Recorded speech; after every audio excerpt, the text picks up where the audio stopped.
Big man, Big man, how are you? what's going on? I'm good. How are you? Everything's fine here. How was your weekend? It's a short week this because we recorded on Friday, but let's get in touch again. Yeah, we didn't. Yeah, it was not so much uh, time ago actually. So Yeah, I'm a bit tired. I had a long day. For me, the day is closing, but for you, it's actually starting, right? Crazy yeah. time differences. It's only 2 o'clock here. Yeah, for me, it's 10 p.m., but it's okay. I can survive. So, bro, I know you're not a big like football guy, but do you think Germany has a good team for the World Cup this year? No, I'm into football actually, but only for the World Cup and the Champions League in general. So, nah, bro, football. I don't think we have a chance for the World Cup. I'll be honest. I think Spain will get it. Spain? That's my guess. So Spain. So if you see Spain winning, think on me. And the second runner up, I think France is pretty good. What about you? Okay. Yeah, I went to a. I am not a football guy, like Oh any no. type of soccer, no. Oh But I went to a talk last week about AI and football. yeah. There was a guy who was very uh, advanced with models, with AI models. Hmm. So he started talking about how odds, how sports betting books start analyzing these things and how they advance with the models. So it was a really good chat. It was there over in Mexico City, and Okay. also there was a guy who wasn't like that expert, but he Yeah. knew a lot about sports. So there's a guy who has been predicting World Cups like consistently with his model, even though he Hmm. says that now this won't happen.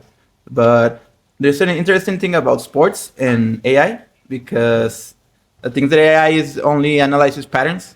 So depending on what you put on the model is what you will get from it. So the favorite right now is France, but they are saying that France and Portugal is like the two favorites, Portugal. and it will be Okay. cool because imagine That's Messi nice. winning his first one and then Yeah. Cristiano winning his first one also. It will be Yeah. a great storyline, you know. But yeah, That's true. those are the favorites. I don't know anything. I would like to for Cristiano to win his first World Cup, but yeah, that's my prediction. Okay. Hey, we will see in a few months, right? I remember the Yeah, last World Cup I was in Mexico actually, and I was sitting in a bar yeah, with only French people, and French people lost in the finals. yeah. So the vibe was dead for sure. But it made me happy because Germans notoriously don't like French people. So The sorry real about big that. man and with Nathan won't be that happy to hear that, bro. Yeah, our guy Nate, who invented the big I'm man going Nate. term, he's not happy about that for sure. Yes, he is That's not true. happy He is about. French. Yeah, Who, exactly. but who will win the Mario Soccer tournament? That's the more important question. That's gotta be me. Undisputed champ, undisputed Nah, champion. you. Nah, not long. Look, not long. Not long. I will Yeah. take that crown for sure. Okay. Okay, but now for the topics of the podcast, Yeah. how you have that like approach social media in your business?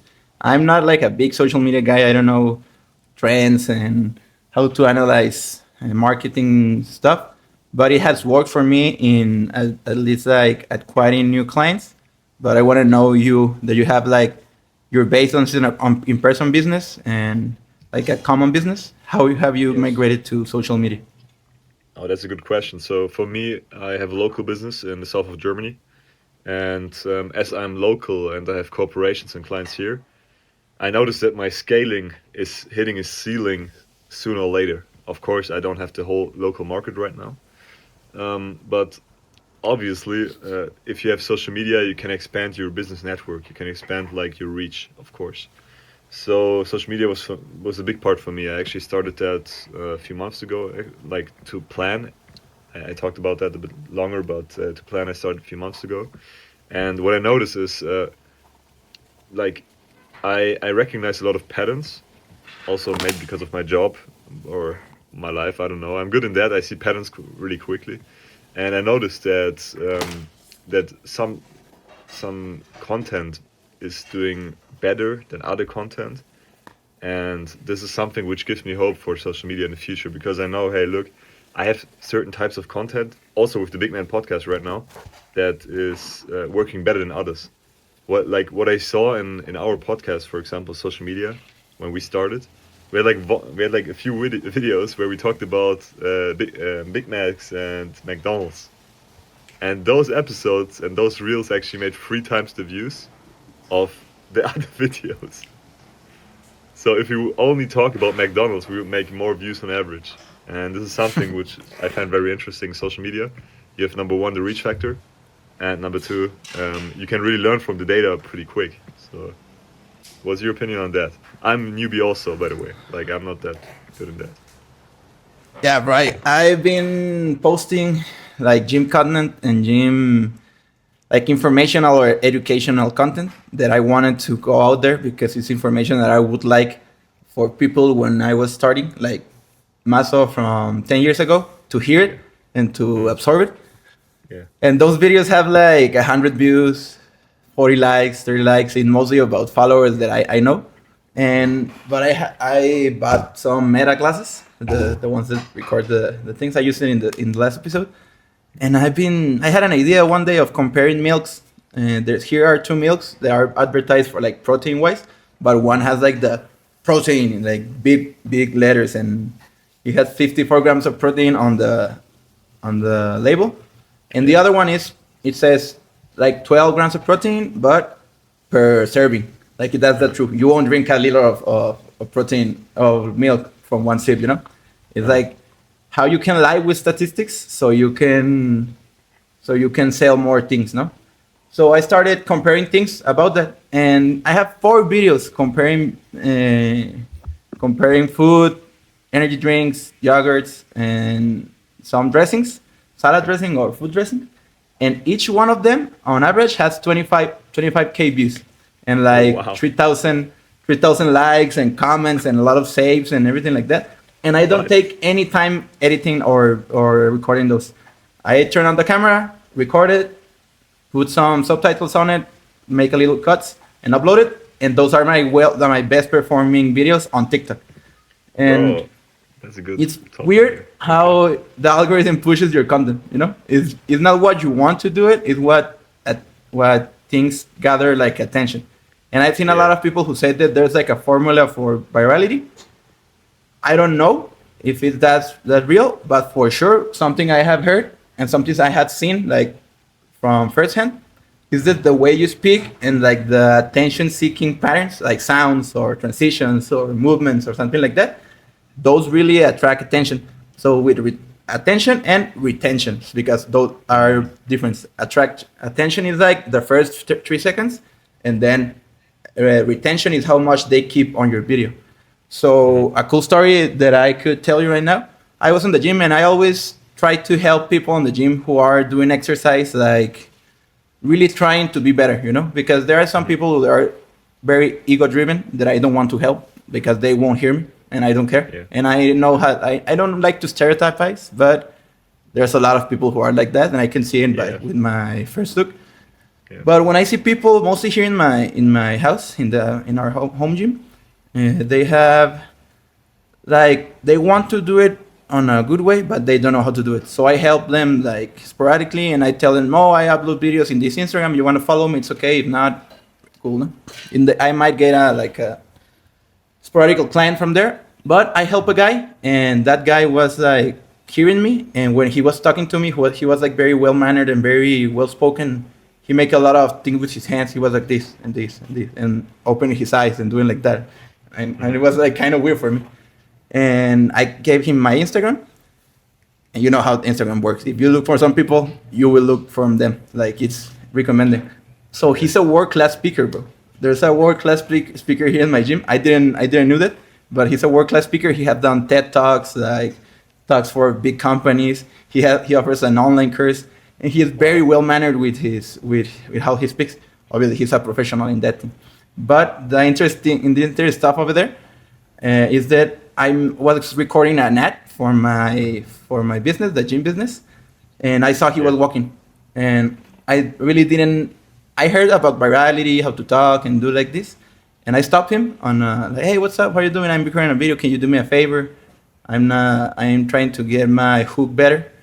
And he started thinking, and he thought he can make me like trick question for who is it, how do you want to market it, and what do you want this ad to do? And like in 2 minutes, he said, okay, if I went to this gym, I would say, oh, I can do nothing in this gym because it's small, you only have weights and do like this. You have to start with that. If I were you and I come to this gym, I would also say, I couldn't do a full workout here. But here I'm going to show you how you can do it. And then I'm going to show you how to order that routine. And he taught it like in 2 minutes, in 1 minute, only with that context. So he has like this way of attracting people and knowing what people want. So with that hook, he gave me the whole idea for 2 videos. And I do it, and I will like pay some ads for it so I can get some clients here. But that's amazing about how social media can impact on your business, and also how you talk and how you make a video could attract the retention of your clients, well, potential clients. That's pretty crazy. Like, I also didn't know that those things are so important in this sense. But it's crazy that you know this guy, because what kind of a coincidence is that? Or destiny, maybe, right? Could also be.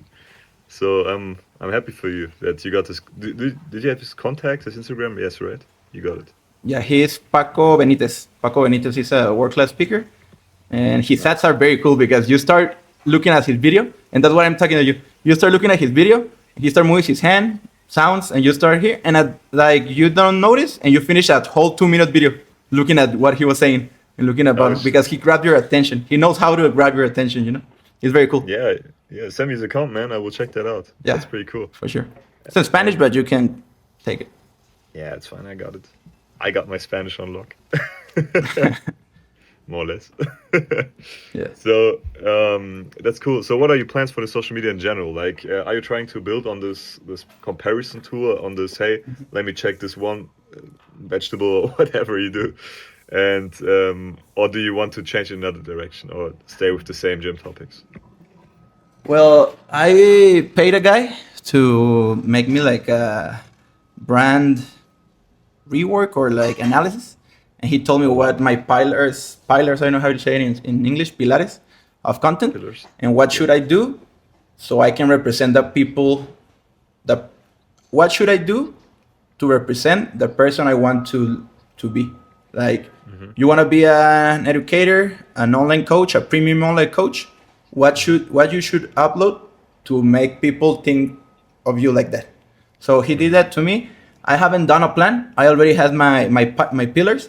But for like, honestly, my goal was upload constantly 100 posts until you know what worked, what doesn't work, and you start learning. And I've learned a lot of editing, how to record the transitions, and that's type stuff. But my plan now is to make a content plan, like make something similar, like the thing that I told you about that I got a lot of views. I will keep doing that. It doesn't take me any effort. It's something I really know. So I will keep that, and I will add it as a content pillar. So that's my plan. Yeah, that's cool, man. All right. Yeah, I'm also thinking about what I can do, because I'm starting with a lot of clients' voices right now.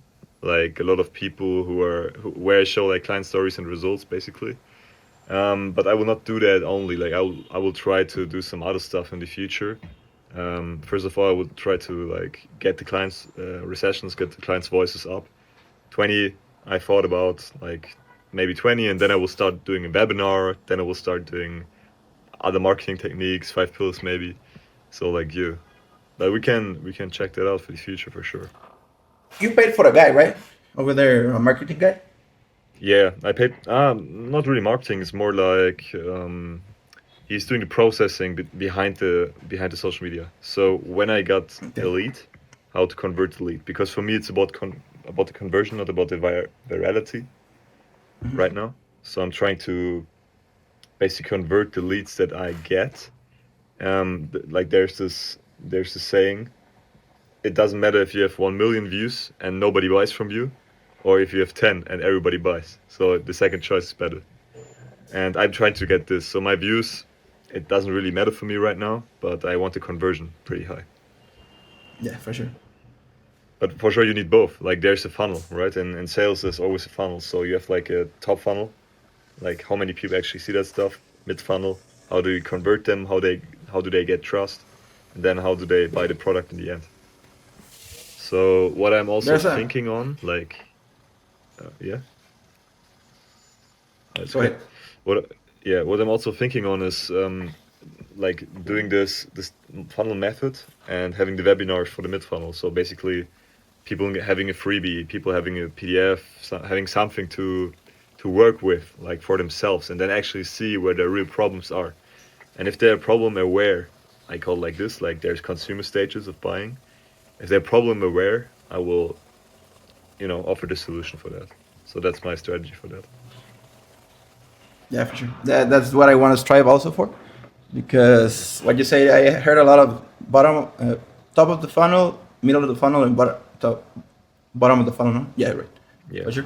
yeah. Yeah, I've been getting clients like organically right now. I paid for like 3 ads.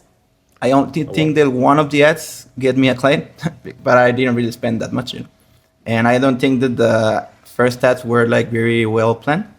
But I'm learning from it, and I want to do that thing that you said. I want to get clients and leads instead of virality. That's why I don't do trends or something like that. I only post like experiences, educational, and do like things. I won't dance for views.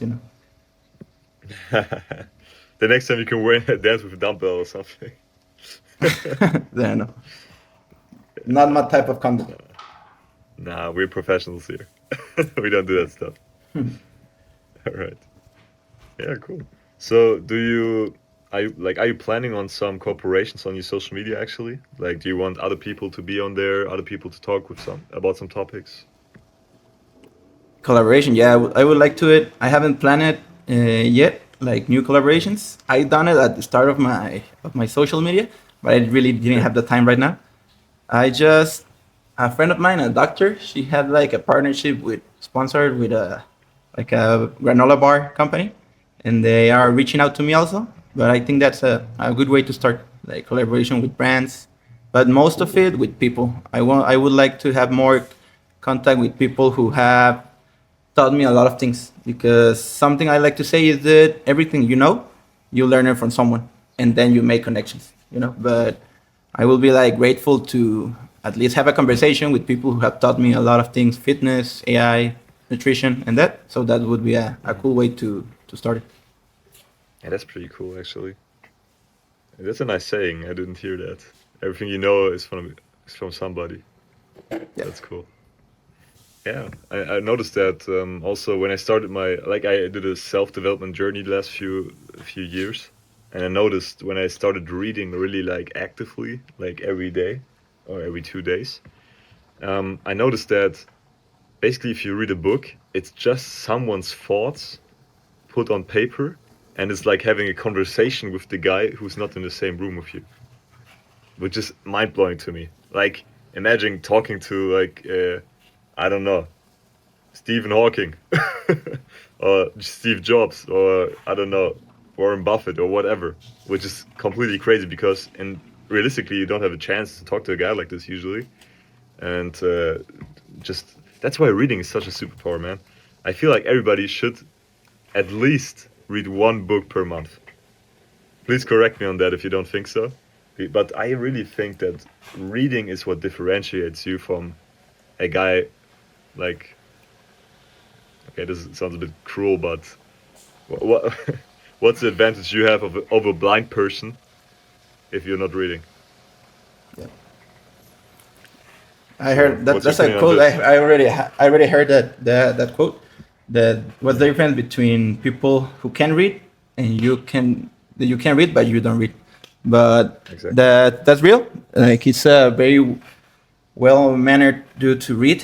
It was a really well habit. But there's another quote that I like better than that, because that's kind of, I Okay. would say, cruel, and is that Yeah. Will Smith said on a Nickelodeon on a workshop. He said that the keys to life were running and reading. Running because it will clear your head. You will get like more exercising. You will get some fresh air, and reading Yeah. because problem in the world that no there's no single problem in the world that another person hasn't had. If you have a problem, Mhm. there's the most likely option is that somebody will have that problem. and that problem is probably written on a book. So he said that's the both the keys to life, reading and running. And for sure, as you say, you're having a conversation with someone more in the self-development topic. You're having a conversation with someone who was on your same path, like trying to get on the self-development, knowing the meaning of life, maybe, or even if you're reading a math book, it's like someone had the same problem to solve your problem. He already solved it and he wrote about it. So yeah, reading It's fucking is amazing. essential for me. Mhm. It's fucking amazing. Even if you look at like those old Greeks, like Socrates or something, right? Or even the Romans, bro. Like 3,000 years ago, and those motherfuckers figured out life directly. They don't even There's have the nothing new same under the problems, but we sun. can. Yeah, for sure, for sure. Which is mind blowing, like to think about that they had the same problems like nowadays, or basically the same base. Of course, not about AI and stuff, but wow, pretty amazing. That's why I like mediations from Marcus Aurelius. Have you heard about this? Yeah. Nice. Hey, but you said something about running. You know, I was really figuring out the last few weeks for sure. Every successful person I know is running, and I couldn't figure out why. And I hate running. So I was like, why is everybody running? And people are in running clubs. Like social running is a big thing here in Germany. I don't know how it is in Mexico. But I was like, how is that possible? Everybody's running around in circles.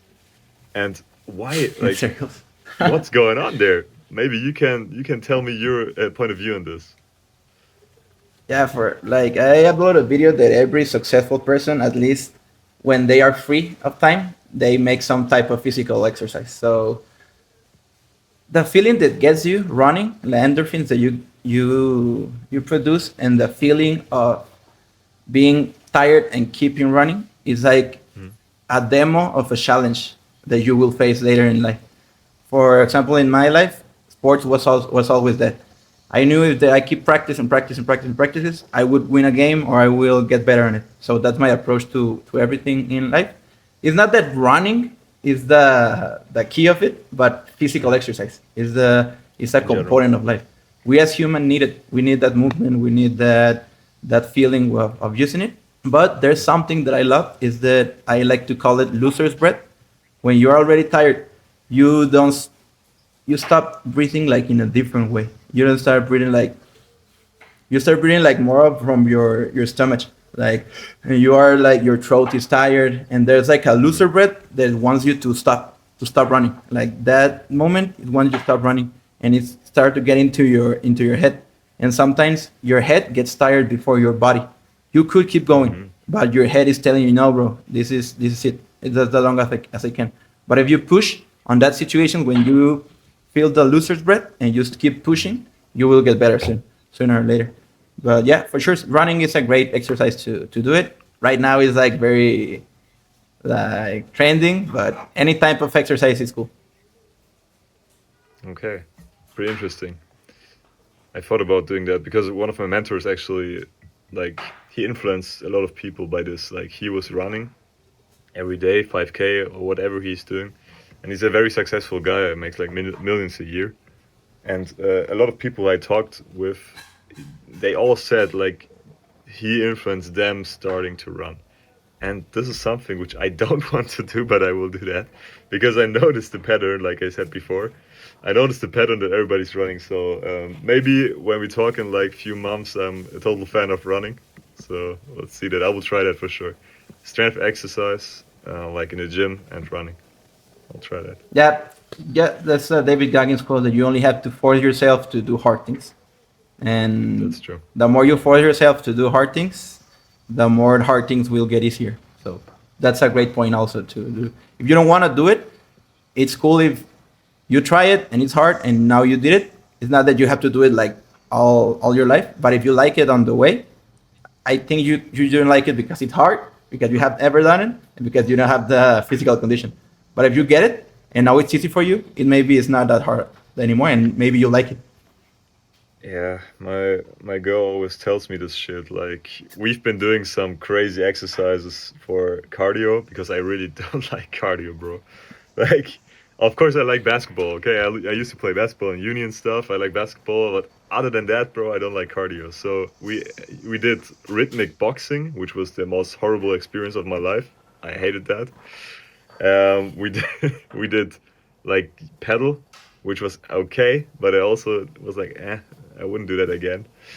And all of that other shit, bro. And uh, I need to find a cardio hobby which I like except basketball, because basketball in the winter is horrible in Yeah, Germany. the best cardio, the thing that I say to my clients is that cardio doesn't depend on if you're bulking or you're cutting. You have to do it for your health. Like Mm. maybe I get an extra cardio session when you're cutting just to get you distracted and like the mental part of thinking you are doing more. But Yeah. the thing that drives more fat loss is calorie deficit. But for sure, the best cardio option is the cardio that you like, that you enjoy. For example, if you enjoy walking your dog, that's the best cardio you can do because you can do it often and without thinking it as cardio. For my case, it's like running from like not running a lot, but running like fast pace on football. Playing football, it will be like my great cardio. Catching the ball only out here with my friends. I go to the park with my friends. But doing that would be the best cardio version you can do. And yeah, but don't get into those classes. But well, you can use those classes if you want to do cardio, but don't think that lessons will get you as the instructor, because that's fake. There's a lot of Pilates girls right now that are doing Pilates thinking they will get like their coach. Their coach is doing resistance training 3 or 4 times a week, at bare Yeah. minimum, you know. Or they did bodybuilding before and now they're coaching Pilates, but they won't get the results that the coach got doing Pilates. That's not a feasible way. They need to listen. So I think All that right. that will be all. It's a great episode, brother. See you next week, and I hope we could get our social media up. For sure. So enjoy your week so far, and we'll see each other next week. Bye bye.